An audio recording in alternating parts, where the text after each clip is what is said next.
Hello and welcome back दोस्तों। आज हम बात कर रहे हैं गायनेकोमास्टिया के फ्रीक्वेंटली आस्क्ड क्वेश्चंस के बारे में और आज मैं उन सवालों का जवाब दूंगा।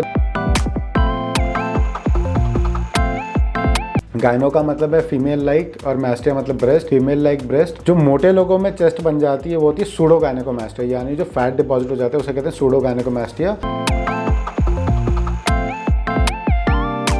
तो गाइज हाँ, जिम और वेट लॉस से गायनेकोमास्टिया ठीक हो सकता है, बट केवल सूडो गायनेकोमास्टिया ठीक हो सकता है, यानी जिसमें केवल चर्बी डिपॉजिट है। वो आप जब वेट लॉस करेंगे और जिम करेंगे तो वो ठीक हो जाएगा। बट अगर किसी को ट्रू गायनेकोमास्टिया है, यानी कि उसको प्रॉपर ग्लैंडुलर टिश्यू जो रबरी मास बन जाता है, वो जिम और एक्सरसाइज से ठीक नहीं होगा। उसके लिए सर्जरी ही करानी पड़ेगी, क्योंकि वो एक तरीके की ब्रेस्ट बन गई है जो फाइनली सर्जरी करके निकलवानी ही पड़ती है। तो जो असली गायनेकोमास्टिया होता है उसमें एक हार्ड लंप फील होता है, एक रबड़ जैसा मास फील होता है जो बिल्कुल निपल एरियोला के नीचे वाले पोर्शन में होता है। अगर आप उसे पिंच करके देखेंगे आप उस पोर्शन को होल्ड कर सकते हैं। दूसरा, उसके अंदर पेन होता है। कई बार जब खासकर अगर कोई चोट लगे या कोई ज़ोर से उसे दबाए तो उसमें पेन होगा। बहुत कम लोगों में उस निपल में से डिस्चार्ज भी हो सकता है और कुछ परसेंट लोगों में वो नॉर्मली भी पेनफुल हो सकता है। बहुत सिंपल सी टेक्निक, अगर आप पेट की चर्बी को पकड़ें और चेस्ट की चर्बी को पकड़ें, अगर वो सेम है तो वो फैट या सूडो गायनेकोमास्टिया, अगर वो ज़्यादा हार्ड है तो वो एक्चुअल गायनेकोमास्टिया या ट्रू गायनेकोमास्टिया है। सो गाइस, गायनेकोमास्टिया 2-3 टाइप के होते हैं। एक होता है जो सिंस बर्थ होता है और वो मदर से जो फीमेल हार्मोन्स होते हैं वो जब मेल बॉय में आ जाते हैं तो थोड़ा बहुत गायनेकोमास्टिया हो सकता है जो अपने आप रिजॉल्व हो जाता है। दूसरा होता है प्यूबर्टल गायनेकोमास्टिया जो 12 से 16 साल की एज में कभी भी हो सकता है।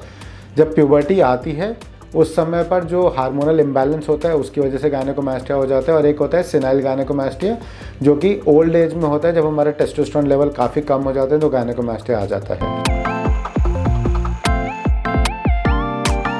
तो गाइस, गायनेकोमास्टिया कैंसर नहीं है, ये हार्मफुल नहीं है, ये डेंजरस नहीं है।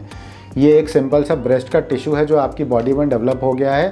और क्योंकि ये ब्रेस्ट का टिश्यू आपकी चेस्ट पे डेवलप हो गया है, केवल दिखने में अच्छा नहीं लगता, आपको साइकोलॉजिकली बॉदर कर सकता है। आप अगर टाइट टी शर्ट्स पहनते हैं तो उसमें प्रॉब्लम हो सकती है, लोग आपका मजाक बना सकते हैं, पर एज सच ये बीमारी डेंजरस नहीं होती है। एज सच ये कैंसर बिल्कुल भी नहीं है। तो गाइस, कुछ टाइप के गायनेकोमास्टिया होते हैं जो अपने आप ठीक हो जाते हैं, खासकर जो सिंस बर्थ या बचपन में आता है वो अपने आप ठीक हो जाता है। प्यूबर्टल गायनेकोमास्टिया भी जो 12 से 16 की एज में स्टार्ट होता है वो 80% लड़कों में अपने आप ठीक हो जाता है। केवल जो 20% लोगों में जिनमें 18 की एज तक भी वो ठीक नहीं होता, उनमें हमें सर्जरी करने की ज़रूरत पड़ती है। बाकी सब में यूजुअली अपने आप ही ठीक हो जाता है। तो गाइस, गायनेकोमास्टिया की सबसे कॉमन वजह प्यूबर्टल गायनेकोमास्टिया है जो हार्मोनल इम्बैलेंस की वजह से होता है। इसके अलावा ओबेसिटी यानी जो हमारा मोटापा होता है ये भी गायनेकोमास्टिया का एक बहुत बड़ा कारण है। एक और तीसरा मोस्ट कॉमन कारण जो जिम जाते हैं या जो एनाबॉलिक स्टेरॉइड्स लेते हैं उसमें स्टेरॉइड्स के इम्प्रॉपर यूज़ की वजह से या फिर एनाबॉलिक्स के इम्प्रॉपर यूज़ की वजह से भी गायनेकोमास्टिया हो जाता है। हाँ जी, जो सर्जरी होती है वो परमानेंट क्योर होता है। ये एक ब्रेस्ट टिश्यू है जिसको आप एक बारी में निकाल देते हैं और अगर आपने एक बार निकाल दिया तो वहाँ पर ये रिकर नहीं कर सकती। ये एक परमानेंट सोल्यूशन है, वन टाइम सोल्यूशन है जो आपकी चेस्ट को एक नॉर्मल शेप में ले आएगा।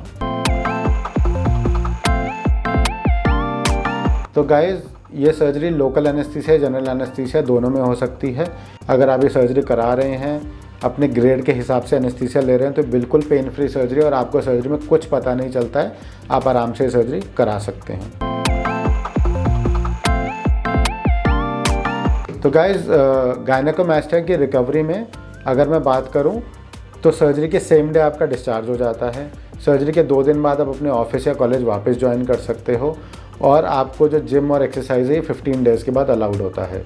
सर्जरी के बाद आपको एक प्रेशर गारमेंट पहनना होता है जो 1 मंथ तक आपको पहन के रखना होता है। तो गाइज, आज हमने 10 इंपॉर्टेंट सवालों की बात करी है जो मुझसे पूछे गए हैं। इसके अलावा भी बहुत सारे सवाल हैं जो मुझसे पूछे गए हैं, बट एक वीडियो में सबका जवाब देना पॉसिबल नहीं है। हम रेगुलरली गायनेकोमास्टिया पे वीडियोस बनाते रहेंगे, तो अगर आपको गायनेकोमास्टिया है और आप इसके बारे में और जानकारी चाहते हैं तो हमारे चैनल को ज़रूर सब्सक्राइब करें। और अगर आपके कोई स्पेसिफिक डाउट्स हैं जो आप चाहते हैं मैं आंसर करूं तो हमारे कमेंट सेक्शन में आप लिख सकते हैं। मैं नेक्स्ट वीडियो में उनको लेने की पूरी कोशिश करूंगा। Thank you and have a nice day.